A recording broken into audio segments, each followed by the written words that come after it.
Hay sa maninawang pagpapala at kapayapaan mula sa Diyos na ating Ama at sa ating Panginoong Kristo. 2 Timothy chapter 4 verse 2, ipangaral mo ang salita ng Diyos na papanahon man o hindi. Hikayatin mo pagsabihan at patatagin ang loob ng mga tao sa pamamagitan ng matyagang pagtuturo.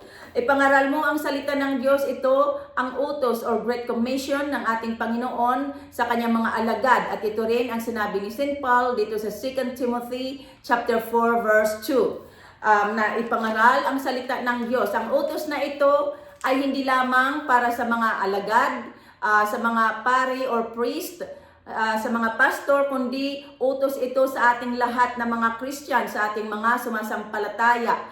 Kailangan marinig ng mga tao ang salita ng Diyos sapagkat sinasabi sa kasulatan at ipangangaral sa buong sanlibutan ang gospel or ang mabuting balita tungkol sa paghahari ng Diyos upang makilala ng lahat ng bansa saka darating ang wakas.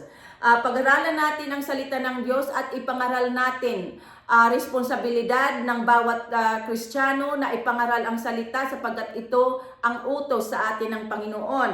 At sinabi ng Panginoon na ang bawat sumampalataya at mabautismuhan ay maliligtas. Ngunit ang hindi sumampalataya ay parurusahan. Ito ay nasusulat sa Mark chapter 16 verse 15 to 16. Sa panahon ngayon, ito ang time na nag-aaral tayo ng Bible at ipinalalaganap natin dahil sa matinding gera na nangyayari doon sa Middle East. Ito ang time sa ating mga Kristiyano na dinidisiplina natin talaga ang ating mga sarili at namumuhay ng matuwid upang manatili sa atin ang kaligtasan. Sinabi ni St. Paul sa 2 Timothy chapter 3 verse 16 na ang lahat ng kasulatay kinasihan ng Diyos at magagamit sa pagtuturo ng katotohanan, sa pagpapabulaan ng maling aral, sa pagtutuwid sa likong gawain at sa pag-akay sa matuwid na pamumuhay. Magagamit natin ang kasulatan, ang salita ng Diyos sa pagtutuwid mismo ng ating mga sarili. Magagamit natin ang kasulatan sa pag-akay sa ating mga sarili sa matuwid na pamumuhay. Ang salita ng Diyos ay katotohanan. Ang mga aral ng Panginoon sa Holy Bible ay wastong aral.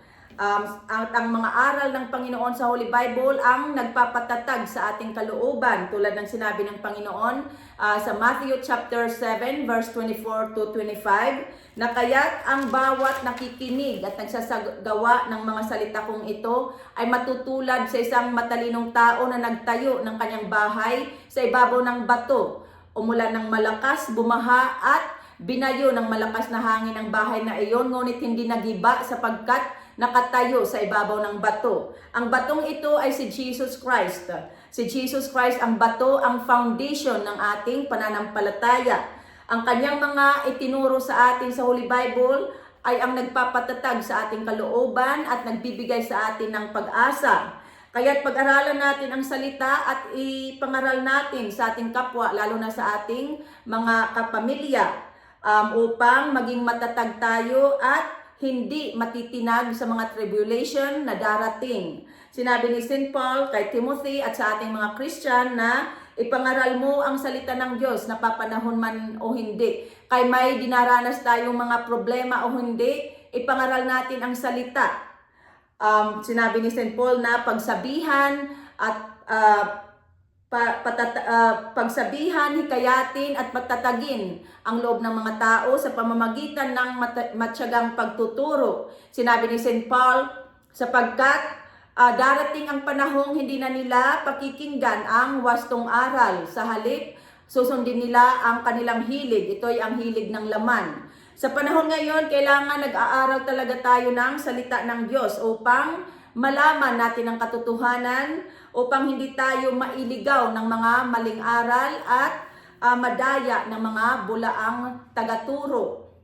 Sa Matthew chapter 25, sinabi ng Panginoon na mag-ingat tayo na huwag tayong mailigaw ni numan sapagkat marami ang paririto sa pangalan ng Panginoon at magsasabi na siya ang Masaya at marami ang maililigaw. Kaya nga sinasabihan tayo sa Holy Bible na mag-aral tayo ng salita ng Diyos upang tayo'y maging handa at alam ang katotohanan.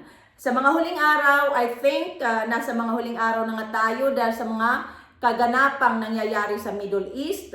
Sa mga huling araw, sinasabi sa kasulatan na lilitaw ang suwail. Ito'y ang Antichrist na sinasabi sa 2 Thessalonians chapter 2. 2 Thessalonians chapter 2. Ang hindi nakaalam ng katotohanan tungkol kay Jesus Christ at hindi nananalig sa Kanya ay siyang madadaya at tatanggapin ang tatak ng halimaw.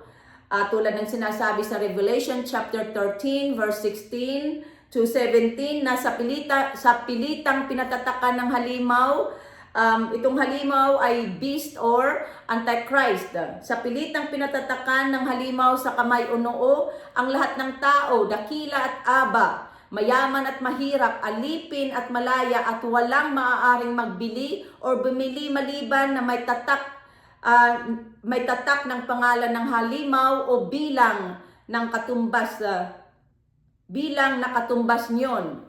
Kaya nga, mag-aral tayo ng salita ng Diyos upang hindi tayo madaya at malinlang ng mga taong ang hangad ay bulid tayo sa kamalian.